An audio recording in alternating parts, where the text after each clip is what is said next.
irmãos, bem-vindos a mais um Café Mais Palavra.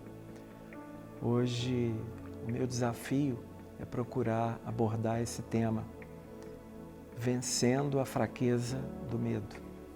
E eu queria usar como texto base o texto que está em Juízes capítulo 6, com respeito à história dos midianitas e a figura de Gideão. No versículo 11 diz assim: Então veio o anjo do Senhor e assentou-se debaixo do carvalho que está em Ofra, que pertencia a Joás, a Biesrita. E Gideão, seu filho, estava malhando o trigo no lagar, para o pôr a salvo dos midianitas. Então o anjo do Senhor lhe apareceu e lhe disse: O Senhor é contigo, homem valente. Vou parar por aqui. Irmãos, o trigo se malha na eira, as uvas são pisadas no lagar. O fato de Gideão estar malhando o trigo no lagar é um indicativo de que algo não está adequado. Na verdade, ele o fazia por medo dos midianitas, não é?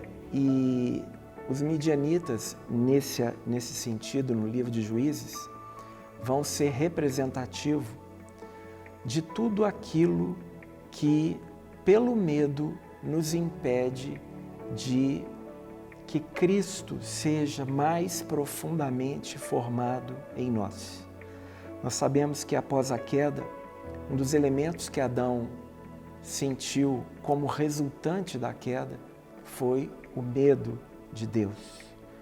Quando ele ouviu a voz de Deus, ele teve medo e se escondeu. Então, o medo é um elemento que é fruto, evidentemente, da queda e, portanto, do pecado, e que nos coloca numa posição incorreta, vamos dizer assim, diante daquilo que Deus deseja fazer. Afinal, Deus chegou a Adão e perguntou: Onde estás, Adão? E Adão responde: Porque eu estava nu, eu tive medo quando ouvi a sua voz e me escondi. Aqui Gideão, então, procurava malhar o trigo no lagar por medo dos midianitas.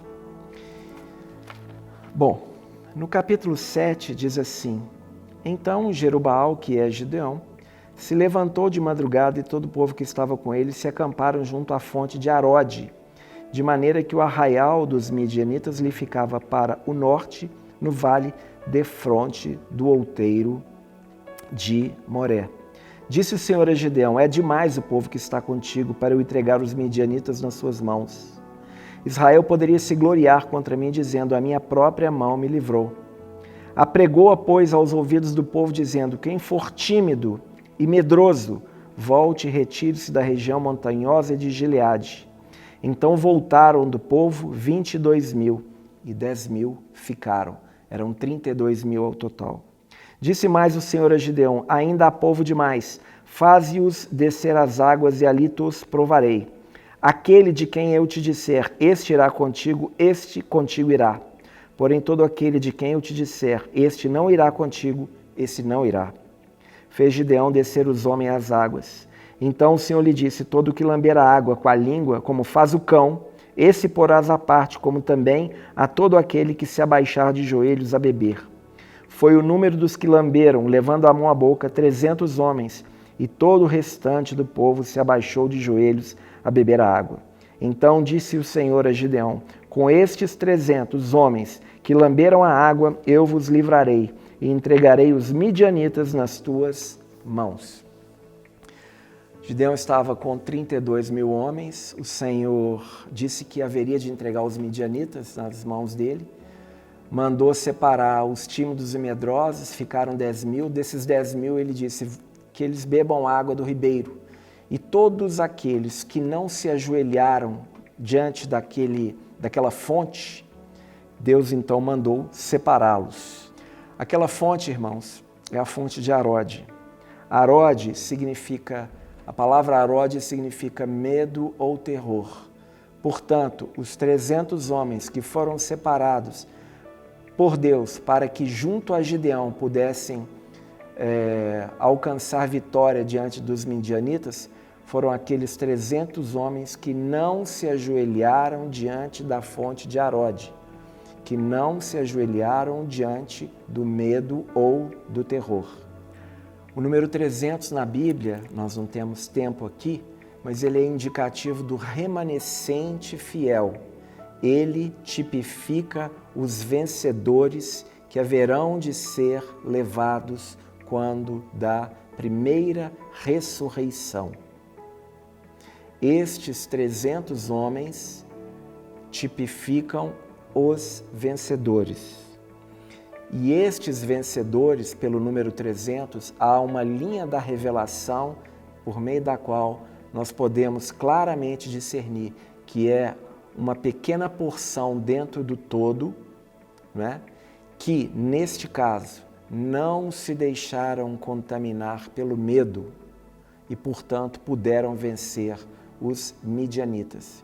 Os midianitas aqui são representativos de tudo aquilo que, por causa do medo, nos impede de alcançar mais do Senhor e impede o Senhor de alcançar mais em nós, de tal maneira que Cristo seja mais profundamente formado em nós. E eu gostaria de concluir mostrando que esses homens, né, quando então eles chegaram próximo aos midianitas, o que eles fizeram? Eles tocaram trombetas, quebraram os cântaros. O quebrar o cântaro é uma simbolização de uma vida que se dá totalmente.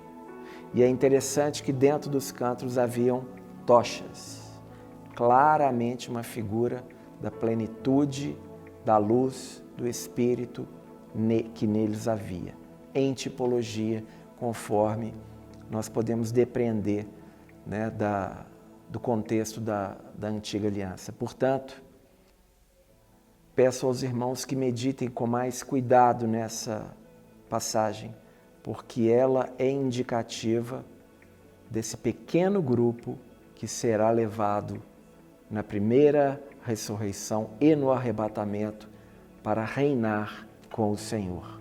E o medo, ele pode ser um limitador desse propósito. Que o Senhor nos dê graça e coragem, em nome de Jesus.